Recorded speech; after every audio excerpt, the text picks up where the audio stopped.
అందరికీ నమస్కారం. నేను మీ గంటి ఉష. నా మిత్రులకి, శ్రేయోభిలాషులకి, సబ్స్క్రైబర్స్కి అందరికీ కూడా నా శుభాభినందనలు. రామాయణాన్ని అందరూ వింటూ మంచి మంచి కామెంట్స్ తోటి నన్ను సపోర్ట్ చేస్తున్నందుకు అందరికీ కూడా కృతజ్ఞతాభివందనాలు.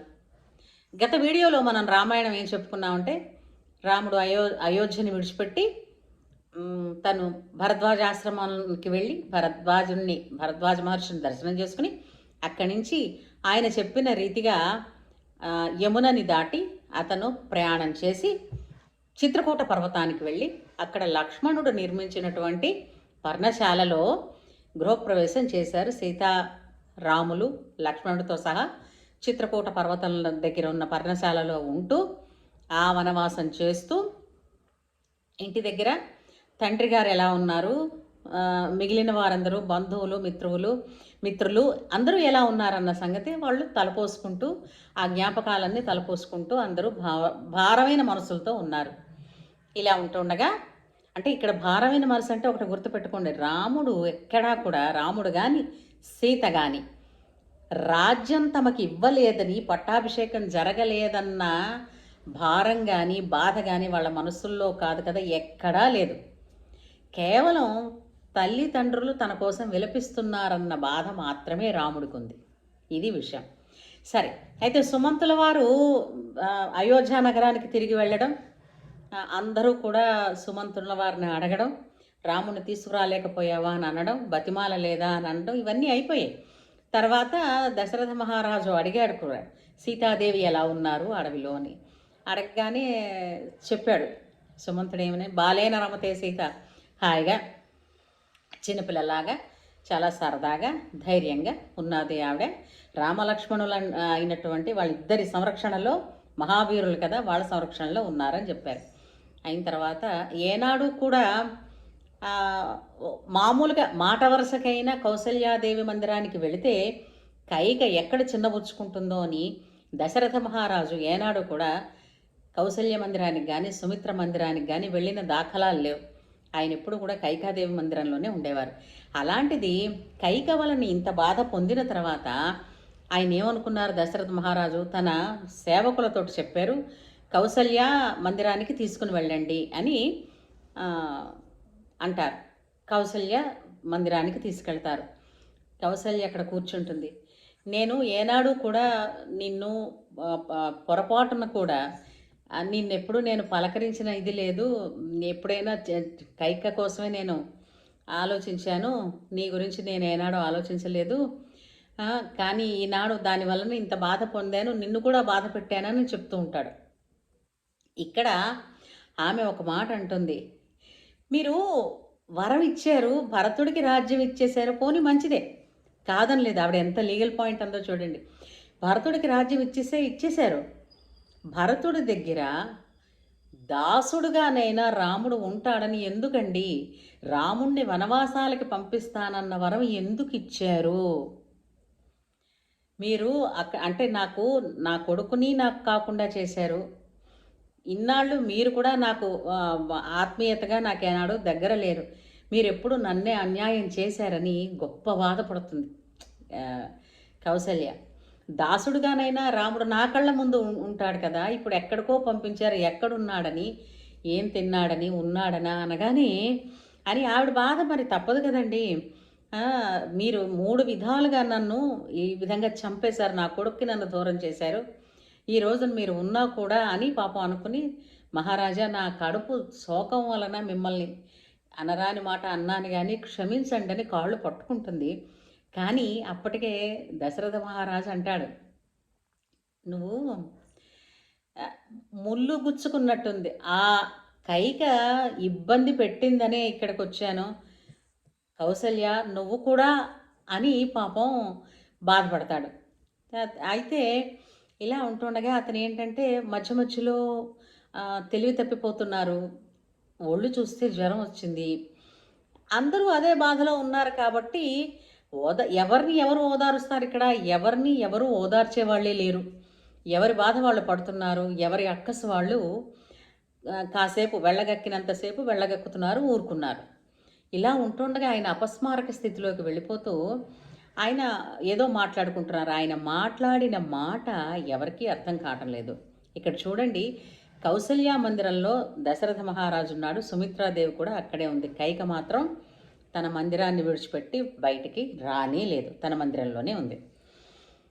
అయితే మిగిలిన మంత్రవర్గానికి అందరికీ కూడా కైకాదేవి అంటే కొంచెం కోపం వచ్చేసింది. ఎందుకంటే తమకి ఇష్టమైనటువంటి రాముణ్ణి రాజు కానివ్వలేదని, ఊళ్ళో ఉండనివ్వలేదని ఉంటాయి కదా. అయితే ఇంత అయోధ్యకి ఆనందంగా ఉన్న వాళ్ళు మాత్రం ఇద్దరున్నారు. ఇద్దరే, అది మీకు కూడా తెలుసు ఎవరు. ఒకళ్ళు కైక, రెండు మందర. అయితే నిద్ర పట్టని స్థితిలో, ఆ దుఃఖంలో, ఆ బాధలో అంటే ఆ తెలివి తప్పిపోతున్నటువంటి దశరథ మహారాజు ఏవేవో మాట్లాడుతుంటే, ఏమిటో మాట్లాడుతున్నాళ్లే అర్థం కావటం లేదని అనుకుంటారు వీళ్ళు. ఆయన, కౌసల్య, నా కళ్ళు పైకి లేవటం లేదు, నాకెవరూ కనిపించటం లేదు, నాకు ఏమీ వినపట్టం లేదు, మీరేం మాట్లాడుకుంటున్నారో అని అనుకుంటూ, నాకు ఇప్పుడు తెలుస్తోంది నేనెందుకు ఇప్పుడు ఇంత బాధపడుతున్నానో, నాకెందుకు ఇటువంటి గతి పట్టిందో అని ఆయన అంటూ ఇంకో మాట అంటారు. నేను యవ్వనంలో ఉన్నప్పుడు ఒకసారి వేటకి వెళ్ళాను. ఆ వేటకి వెళ్ళినప్పుడు శబ్దభేది అనేటువంటి విద్య నాకు తెలుసు. అంటే ఏంటి, శబ్దాన్ని బట్టి ఎటువైపు నుంచి ఆ శబ్దం వస్తోందో ఆ శబ్దం దిక్కుగా ఆ శబ్దం చేసినటువంటి జంతువుని కానీ, అక్కడ ఉన్నటువంటి ఏ వస్తువునైనా ఇతను ఇక్కడి నుంచే, ఇంత దూరం నుంచే బాణం వేసి దాన్ని భేదించగలడు. ఆ విధమైన విద్యను ప్రయోగించి ఒక రోజున ఒక వనంలో ఒక నీటి బుడగలు, అంటే ఏనుగు నీరు తాగుతున్నట్టుగా శబ్దం బుడబుడ వస్తే అది ఏనుగు అనుకుని తను బాణం వేస్తే, ఏనుగు కాదు, శ్రవణ కుమారుడు అనేటువంటి ఒక ముని కుమారుడు అమ్మాని ఆ పిల్లవాడు అరుస్తూ పడిపోతే, ఆ శబ్దం వచ్చిన వైపుగా దశరథ మహారాజు వెళ్ళి చూసి, అయ్యో ఎంత పాపం చేశాను అని అనగానే ఆ పిల్లవాడు అంటాడు, నా తల్లిదండ్రులు ఇద్దరు అంధులు, నేను వాళ్ళని యాత్రలకి తీసుకుని వెళుతున్నాను కావడి మీద, వాళ్ళు దాహం అన్నారని వాళ్ళకి దాహం నీరు పట్టుకుని వెళ్ళిద్దామని ఇక్కడికి వచ్చాను. ఇక్కడికి వస్తే నువ్వు ఇలా చేశావు. నా తల్లిదండ్రులకి ముందు చెప్తే వాళ్ళు దాహం తీర్చుకోరు, నేను చచ్చిపోయానని చెప్తే వాళ్ళు మంచినీరు కూడా తాగరు, అప్పుడు 3 దోషాలని కలుగుతాయి, కాబట్టి ముందు వారికి మంచినీళ్ళు ఇచ్చి తర్వాత విషయం చెప్పు అని నేను వెళ్ళిపోతున్నానని చెప్పి దేహాన్ని విడిచిపెట్టేస్తాడు ఆ పిల్లవాడు. పాపం ఈ దశరథ మహారాజు చాలా నొచ్చుకుని ఆ నీరు పట్టుకుని వెళ్ళి ఆ వృద్ధ దంపతులు ఇద్దరికి ఇచ్చేసరికల్లా వాళ్ళు, ఎంతసేపు అండి తల్లి పోల్చడం, తన పిల్లవాడు రాలేదని, ఏమైంది నాయన అని అంటూ ఆ నీరు తాగకుండానే ఏమైందని పోల్చేసరికల్లా అడుగులను బట్టి నేను తను చేసిన తప్పు ఒప్పుకుంటాడు దశరథ మహారాజు. ఒప్పుకోగానే ఆ తల్లి ఆ తండ్రి ఒక శాపవాక్కు విడిచిపెడతాడు. ఏమిటని అనంటే, నీకు కూడా వృద్ధాప్యంలో నీ బిడ్డకి దూరమై మరణిస్తావు అని. ఆనాటిది అతను ఏమనుకుంటాడు, అప్పటికి దశరథుల వారికి సంతానం లేదు. సంతానం కోసం ప్రయత్నం చేయడం, పూజలు చేయడం జరుగుతూనే ఉన్నాయి, కానీ సంతానం లేదు. కానీ ఆ రోజున, ఆ క్షణంలో ఆయన ఏమనుకుంటాడు తెలిసిందా, సరే ఇప్పుడు మీ శాపవాక్కు నిజం అవ్వాలంటే నాకు సంతానం కలగాలి కదా, కాబట్టి నాకు సంతానం కలుగుతుంది. అంటే ఏంటి, ఖచ్చితంగా ఇంతవరకు పుట్టలేదు, ఏమో ఏ దేవుడు నేను పాపం చేశాను, ఏ దేవుడికి అపరాధం చేశాను అని అనుకున్నవాడు ఈ ముని శాపవాక్కు విన్న మీదట ఆయన ఏమనుకుంటాడు, ఆ శాపవాక్కు వెనకాతలు ఉన్న బాధను ఆయన ఏమనుకోలేదు, ఆ శాపం నెరవేరడానికైనా పిల్లలు కలగాలి కదా, కాబట్టి ఖచ్చితంగా పిల్లలు కలుగుతారని ఆనాడు ఆనందించాడు. ఈరోజు నాకు గుర్తుకొచ్చింది, ఆ ముని బాలకుడు, ఆ వృద్ధ దంపతుల శాపం ఈరోజు నాకు ఇబ్బంది పెడుతోంది అని చెప్పి బాధపడుతూ ఉంటే, మనం అందరం అంటుంటాం చూడండి సంధిపేలాపన అని, అలాగా అతను ఏదో మాట్లాడుతున్నాడని అనుకున్నారు. ఇలా ఆ రోజు అర్ధరాత్రి అయిందండి.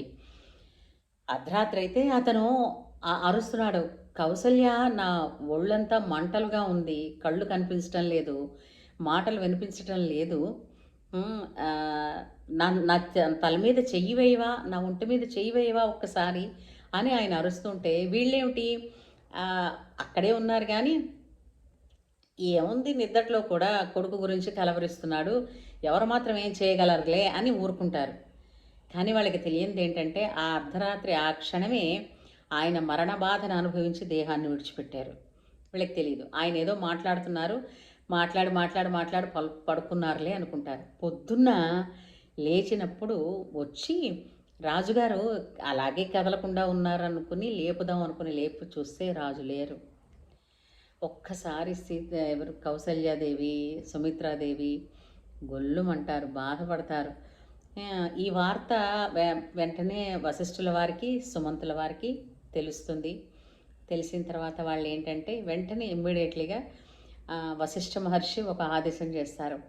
తైల ఏంటిది పెట్టెలో మనం ఇప్పుడు ఐస్ పెట్టెలు అంటాం కదా, అలాంటిది ఒక ప్రత్యేకమైనటువంటి తైలం వేసినటువంటి ఒక పెద్ద పెట్టెలో దశరథుల వారి విగ్రహాన్ని పెట్టండి.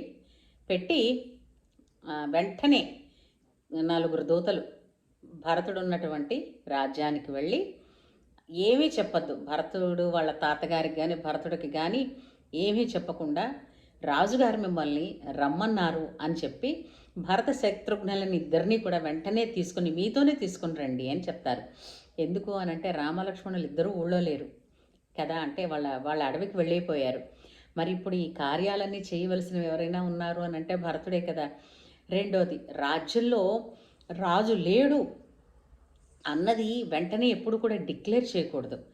మరొకరిని రాజు కింద చేసి అప్పుడు డిక్లేర్ చేస్తూ ఉంటారు. అంటే మనకి చూసారా, ప్రైమ్ మినిస్టర్ ఎప్పుడైనా మన ఇందిరాగాంధీ అయినప్పుడు ఆపద్ధర్మ ప్రధానమంత్రి కింద ఒకరిని చేస్తారు, తర్వాత మళ్ళా అది మారచ్చు. కానీ ఇప్పుడు ఎలాగో భరతుడే ఇక్కడ రాజు కాబట్టి అతన్ని తీసుకుని రండి, కానీ ఈ విషయం ఎక్కడా చెప్పకండి అంటే అలాగే అంటారు. వాళ్ళందరూ కలిసి భరతుడి దగ్గరికి వెళ్ళి, భరత నిన్ను ఉన్న పాళంగా రమ్మంటున్నారు రాజుగారు అని చెప్తారు. ఇంకంతగానే ఏం మాట్లాడరు వాళ్ళు.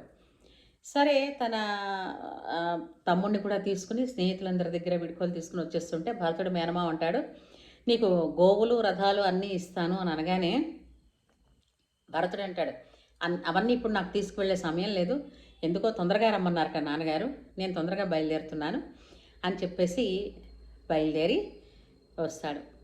4 రోజులు ప్రయాణం చేసి వాళ్ళు సాధ్యమైనంత త్వరగా అయోధ్యకి చేరుకుంటే అయోధ్య దగ్గరికి వస్తున్న దగ్గర నుంచి కూడా ఏవో శకునాలు కనపడుతూ ఉంటాయి భరతుడికి. ఎందుకు ఇంత అంటే నిర్మానుష్యంగా ఉన్నట్టు, కళావిహీనంగా ఉన్నది ఏమిటి అయోధ్య, ఇలా ఏనాడు లేదే, ఎక్కడా మంగళధ్వనం లేదే, ఎక్కడా ఎవరు పతాకాలు ఎగరవేయలేదే అని అనుకుంటూ రాజమందిరానికి వస్తే రాజమందిరం కూడా అలా స్తబ్దతగానే ఉంది.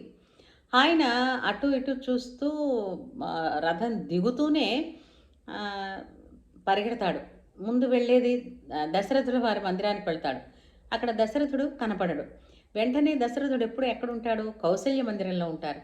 అందుకని కౌసల్య మందిరానికి వెళ్తాడు. కౌసల్య మందిరానికి కైకాదేవి మందిరానికి వెళ్తాడు. ఏనాడు ఆయన దశరథుడు తన మందిరంలో లేకపోతే కైక మందిరంలోనే ఉండేవారు. ఆ కైక మందిరానికి వెళ్ళినప్పుడు కైక ఒక్కసారిగా చూసి, రా నాయనా వచ్చావా, నీకు నేను రాజ్యాన్ని అకంటకం చేసి సంపాదించి పెట్టానని చాలా గొప్పగా చెప్తూ ఉంటే అవేవి అర్థం కాదు. ఇంకా ఏమిటి ఇలా ఉంది, ఏంటయింది అని అనుకుంటూ ఏమైందమ్మా, నాన్నగారి దగ్గరికి మందిరానికి వెళ్ళాను, నాన్నగారు లేరు, అక్కడ లేకపోతే ఎప్పుడు ఇక్కడే ఉంటారు కదా అని ఇక్కడికి వచ్చాను, నాన్నగారు ఏమయ్యారు అని అడిగితే, నాన్న అందరూ కాలధర్మాన్ని ఏం చెందుతారు కాబట్టి అదే అయ్యాడు మీ నాన్న అన్నంత నిష్కర్షగా చెప్తుంది కైక. అంతే, ఇక్కడితో ఈ భాగాన్ని ఆపి మిగిలిన భాగాన్ని మళ్ళీ వీడియోలో చెప్పుకుందాం. ఉంటాను.